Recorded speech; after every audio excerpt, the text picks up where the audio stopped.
Di abad ke-8 Masehi, ketika Eropa masih diselimuti kegelapan, di tepian sungai Tigris lahir sebuah impian besar. Impian itu datang dari seorang pemimpin visioner, Khalifah Abu Ja'far al-Mansur dari dinasti Abbasiyah. Ia mencari tempat untuk membangun ibu kota baru, sebuah kota yang bukan sekedar menjadi pusat kekuasaan, melainkan menjadi pusat peradaban dunia. Setelah berbulan-bulan mencari, ia menemukan sebuah desa kecil bernama Baghdad, tempat yang strategis di antara dua sungai besar yaitu Tigris dan Efrat, yang menjadikan kekayaan dan kehidupan. Pada tahun 762 Masehi, pembangunan dimulai. Baghdad bukan kota biasa, desainnya revolusioner. Sebuah lingkaran sempurna berdiameter 2 km, sebuah simbol kesempurnaan. Di jantungnya menjulang istana emas Khalifah dan Masjid Agung. 4 gerbang monumental menghadap ke 4 penjuru mata angin, menjadi arteri kehidupan yang menghubungkan Baghdad dengan setiap sudut dunia. Jalan-jalan spiral di dalam kota mengarahkan semua orang menuju pusat kekuasaan, sebelum gambaran dari bagaimana segala sesuatu berpusat di sini. Inilah yang membuat Baghdad benar-benar istimewa, Bait al-Hikmah, atau rumah kebijaksanaan. Didirikan oleh Khalifah Harun al-Rashid dan mencapai puncaknya di bawah Khalifah al-Ma'mun. Di sini, para sarjana dari berbagai agama, yaitu Muslim, Yahudi, Kristen, bekerja sama, menerjemahkan naskah-naskah kuno Yunani, Persia, dan India ke dalam bahasa Arab. Mereka bukan hanya menerjemahkan, tetapi juga berinovasi.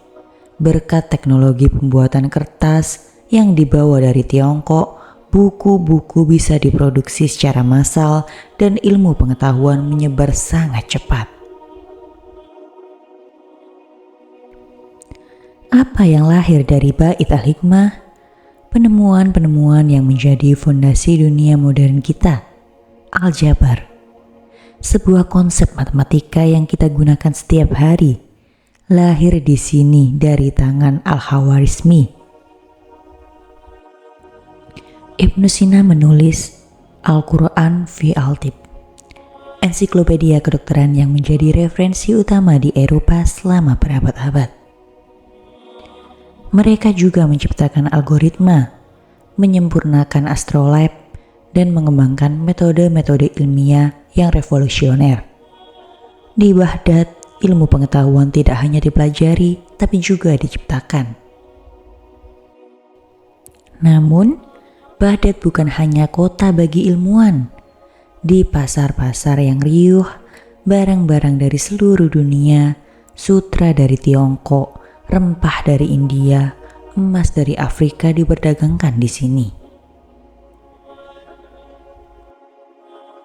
Di sini juga kisah-kisah petualangan lahir, cerita-cerita yang kelak kita kenal sebagai kisah 1001 malam. Para penyair membacakan syair-syair indah, para musisi mengalunkan melodi-melodi merdu. Baghdad adalah panggung besar, di mana kehidupan, seni, dan budaya berbaur menjadi sebuah simfoni yang mempesona. Namun, tidak ada kejayaan yang abadi. Seiring berjalannya waktu, perselisihan internal mulai menggerogoti kekhalifahan Abbasiyah. Lalu, dari timur, datanglah awan gelap. Pada tahun 1258, pasukan Mongol yang dipimpin oleh Halaguhan tiba di depan gerbang Baghdad. Mereka mengepung kota, dan setelah pengepungan yang brutal, tembok-tembok yang kokoh itu akhirnya runtuh. Apa yang terjadi selanjutnya adalah salah satu tragedi terbesar dalam sejarah. Baghdad dibakar dan dijarah habis-habisan. Ribuan penduduk dibantai tanpa ampun. Yang paling menyakitkan, Bait Al-Hikmah yang agung dihancurkan.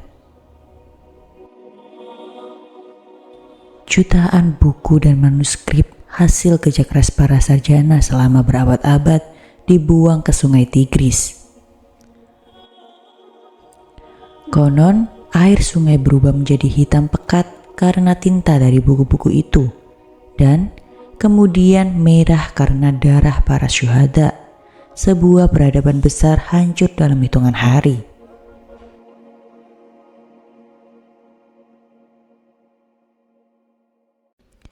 Meski fisik Baghdad hancur, warisan intelektualnya tidak pernah padam.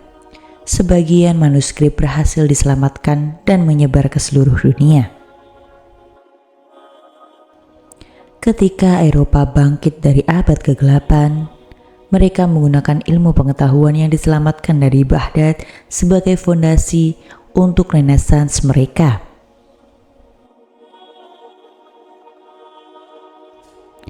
Pengetahuan tentang matematika, astronomi, dan kedokteran yang dikembangkan di sini menjadi benih bagi revolusi ilmiah di Barat. Baghdad mungkin tak lagi menjadi ibu kota dunia, tetapi jiwanya, semangatnya untuk mencari ilmu hidup selamanya dalam sejarah manusia.